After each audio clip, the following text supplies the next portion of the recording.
I want to take a moment to introduce my new favorite person. I've had the opportunity to sit next to this lovely, amazing woman, and it was an honor. This, when you have a God wink. I had a God wink this morning, and I'm so grateful. Doris Slay-Barber is a former past president, esteemed past president, and is the chair of our TBPW Foundation. So we're going to bring her up and let her say a few words. Doris, would you come to the stage, please? And it is an honor to be able to introduce you. And thank you so much for being such an amazing human being. I reflect all that back to you, Miss Julie. It was such an honor to be seated next to you. Yes. So as I said this morning, anyone who serves on boards or any committees or anything, it's not a one-person project. And so this afternoon, you're not going to hear about Foundation from just Doris, because it's not just Doris that manages or works with the Foundation currently. So the Texas Business and Professional Women's Foundation, Incorporated, provides advocacy and support for educational, literary, scientific, and charitable activities. Sounds a lot like we support everything that TBW does, and that is the truth. We provide financial support for Texas women who wish to further their knowledge, skills, studies, or service in designated areas or toward medical research in its primary mission. The foundation also partners with businesses in support of specific women's initiatives. It is supported by individuals, as I said this morning, many of whom are members of the Texas Business Women, previously Business and Professional Women of Texas. Women from all walks of life, all economic backgrounds, and the foundation also receives valued corporate financial support. It was chartered in 1990, so it's relatively new if you look at foundations. And of course, we are a nonprofit corporation. We are a 501c3. It came about from the inception or the idea of one of our esteemed past presidents that is no longer with us, but that was Glennis Holmes Strauss. She conceived the idea way back in 1987. The bylaws were drawn together because we had a lot of women who were putting together the bylaws and input in forming this new foundation, which had a lot of thought process behind it. And those were created in 1990 and then approved at the state convention in Corpus Christi. I'm going to call upon some of the other members of the trustees who are here and to each give a little bit of their responsibilities this year. Miss Laura, as I introduced this morning, is our current secretary, and so Laura's going to give you a little bit of a synopsis of our activities this year. Miss Laura Wisenhunt. Thank you, Madam Chair. Serving immediately after her as state president of TBW and now having the honor and privilege of serving on the foundation board as well. So COVID taught us that we can meet virtually, and we have been excellent at that. That helps us save money, of course, so we don't have to travel, and helps us stay connected and continue our business throughout the year. So we have met virtually about every other month. Again, so that just keeps the business relevant and keeps us moving forward. We have, through the year, just like Madam Secretary gave her action report, action items, I'll run through this. In July, of course, is the start of our fiscal year, so we approved the budget and also appointed committee chair positions. Then shortly after, we lost one of our trustees, Kim Sullivan, as we saw in the memorial today. And so in her absence, then we had a vacancy position, and Glenda Reichlin was voted in and fulfilled the unexpired term of Miss Kimberly Sullivan. Sylvia Pendleton is also one of our trustees, not in attendance today, but she is also an expert parliamentarian and provided parliamentary moments during our virtual meetings, again, to keep that relevant and keep us on track. Then we've had some special guests attend our virtual meetings as well. We've had the founder and executive director from the LBJ Campaign School, Miss Amy Kroll, attend in January of this year, and she brought us a presentation on the campaign leaders that have come out of that school. In April, we also had a special guest, Angie Wilson from Edward Jones, who shared information regarding our financial portfolio and investment opportunities. As we all know, it is a very volatile market and has been an ever-changing year. Sylvia Pendleton also serves as our social media chair as one of our committee, and she posted updates to the foundation's website, as well as our Facebook and our LinkedIn page. So make sure that you go out and look at the foundation's website. There's going to be, Miss Pat Bell Burnett is also going to give some scholarship opportunities and information, but all of that is delineated on our website. And then another one of our trustees and legacy member of TBW, Miss Gwen Davis, she did recently resign her position as a trustee on the foundation board this year due to health issues, and filling her position as past state president representative on our foundation board is now fulfilled by Miss Patty Humphrey. So wrapping up, TBW, Texas BPW Foundation is also a proud sponsor of today's conference, so we can bring you all the fabulous speakers that you have heard from today.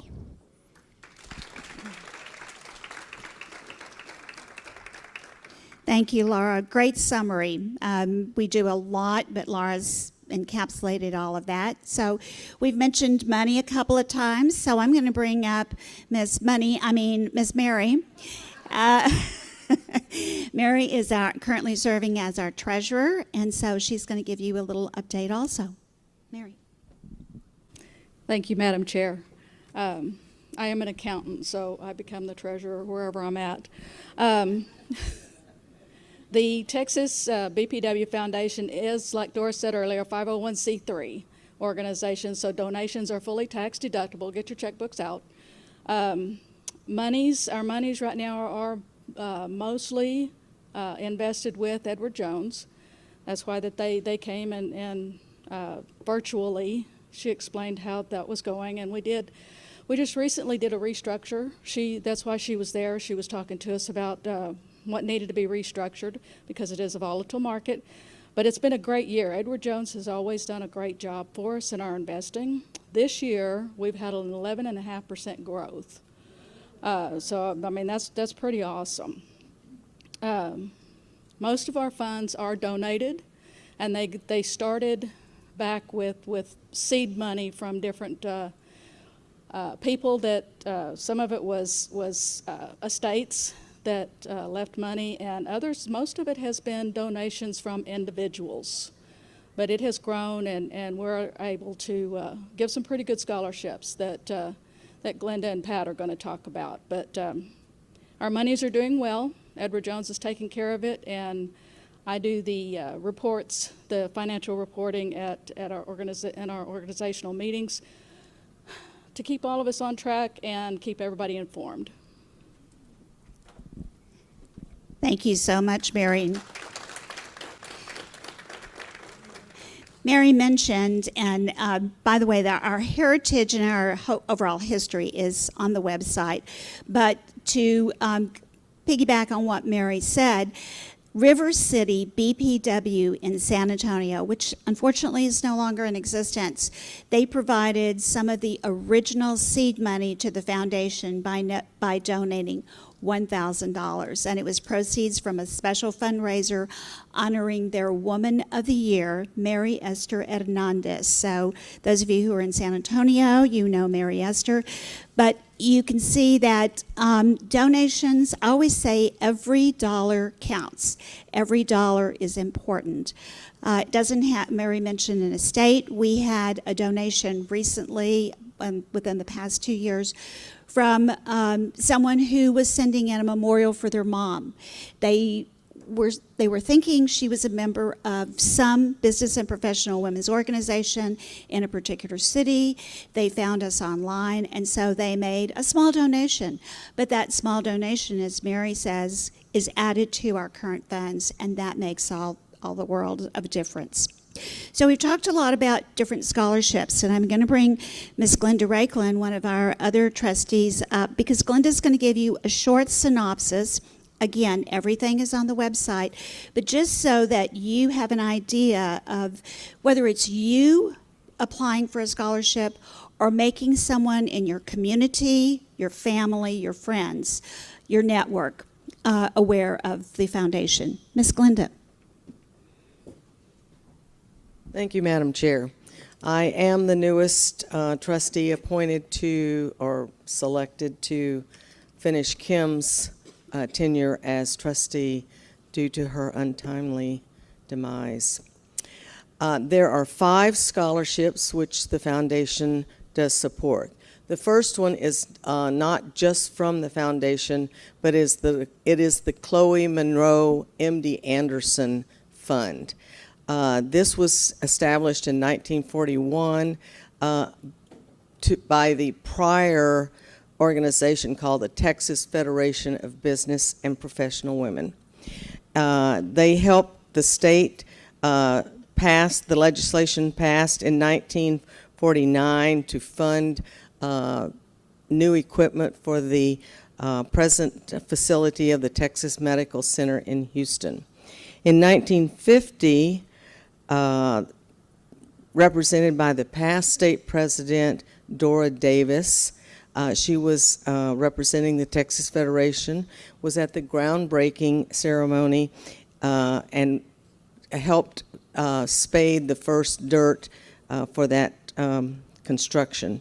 And then that spade was donated to the Federation, which I heard at the TWU that we're still looking for that spade, so somebody has it somewhere. These funds are restricted funds strictly for MD Anderson. But the 4 scholarships that the foundation funds now, the first one being the Hermine Tobolowsky Scholarship Fund. It was started by the BPW Dallas organization, and it was established in the memory of Hermine Tobolowsky. That was established for those people or ladies studying or going into the profession of law, public service, government, political science, or women's history. That scholarship is about $3,000 per year. The second scholarship that the foundation funds, and you'll hear more about those from Pat, is the Gilda Murray Scholarship. Garland BPW established that scholarship in the memory of Gilda Murray, who was the 1992-1993 BPW Texas State President. And those funds are going to the advancement of, for the studies in advanced in a business or a profession. 50% of the cost of the training, up to $1,000 per recipient per calendar year, is awarded. The third scholarship is the Minnie L. Moffitt Scholarship.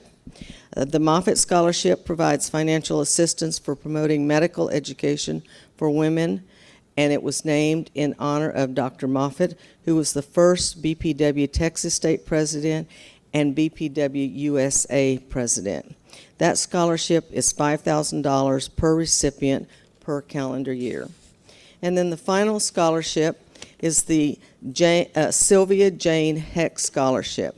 TBW San Antonio established this scholarship for those who are from Bexar County, studying upward mobility through degree and or non-degree education, and they have to be a resident of Bexar County. They are pursuing degrees or non-degrees of education, and that is a maximum of $300 per course or non-degree course, up to a maximum award of $600 per semester. Awards may be granted up to a maximum of $1,200 per calendar year. So there are 5 scholarships which we support, and you'll hear more about that from our next presenter. Thank you, Madam Chair. Thank you. Madam President, I know that, and Casey's doing a great job of telling me our time's up, but we didn't start at 1 o'clock, so we just have a little bit more, and now we're going to talk about who, or not really who, but the money we just were able to distribute. So Ms. Pat Bell Burnett is going to tell you. She is our scholarship chair currently. Thank you, Madam Chair. Good afternoon, everyone. Very excited to serve on the Scholarship Committee. We received 32 scholarship applicants, which is great. We've got a little bit of work to do because, unfortunately, many of them did not meet the minimum requirement. So we are going to have a working session tomorrow, and we'll be looking at ways to further communicate how to meet the objectives of the scholarship so that we can award more scholarships, But we are excited that we were able to award 2 applicants scholarships for the Hermine Tobolowski, and we did that for, we awarded $2,000 to each person. And then the Minnie L. Moffitt, we were able to award 6 scholarships for $2,500 each. And then Gilda Murray, we were able to award 1 scholarship. So that was a total of $19,495. Our budget is $20,000, and it ranges from the schools all over across the state of Texas. So I do want to put an extra plug in for the Gilda Murray and the Sylvia, is it the Sylvia Heck? That's specifically for TBW members. It's for personal and professional development. So you don't have to be in a degreed program, but if you're investing in yourself, which we should all be doing, please look at our website and apply for the scholarship dollars because they're there to be had. So that's my report, Madam Chair. Thank you so much, Pat. And it is true. We really want, especially if you're in Bexar County, so my MA sisters over there, we need to do a better job. Or if you have a relative or someone that lives in Bexar County, so Bexar County is San Antonio and some of the surrounding areas. Sylvia Heck was a member of San Antonio BPW, TBW, and her family actually took estate money because, as her daughter, who is a physician, says, Mom believed in the growth and the future of Texas women, and so she designated in her will that this money be given to the organization. So that's basically how it ended up in the Texas Federation, or the BPW Foundation, excuse me. I mentioned earlier the LBJ Women's Campaign School, which is housed at UT Austin, but it is a nonpartisan training, and so it trains leaders to run for office or manage campaigns, regardless of political party affiliation.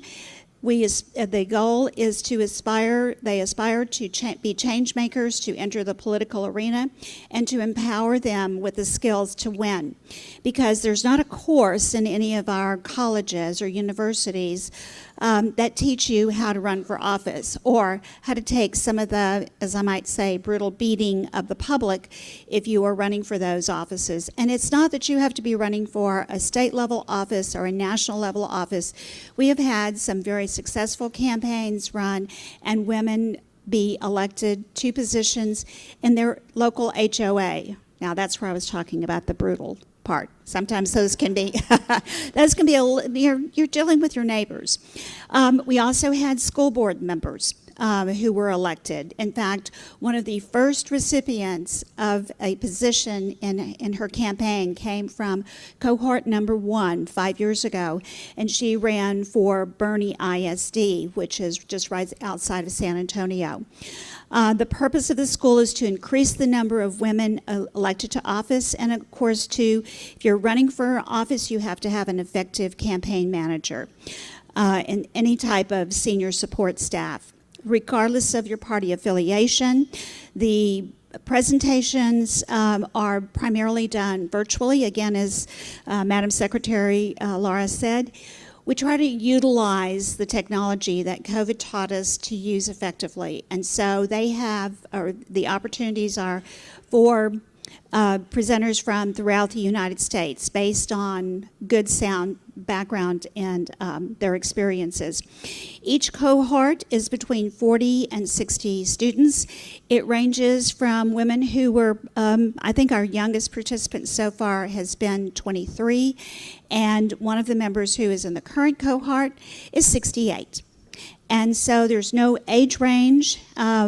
Recently, in fact, 2 cohorts ago, in cohort number 3, we have expanded that so that women in other states can now also participate. And we really appreciate, again, TWU, because they have a women's leadership program there that has been, along with our organization, very instrumental in making sure that these classes and this education continues. So I thank you for your attention. Laura said, and Mary said, get your checkbooks out. We'd love to be able to take any donations, but I understand that some of the monies today, the raffle money, is going back to the foundation. So we will be excellent stewards of your $20, $40, $60. Oh, did I say that? $100. That's really a way of getting some of those beautiful prizes. So thank you, Madam President, and thank you, members of TBW, for your attention, and guests. Thank you. Thank you.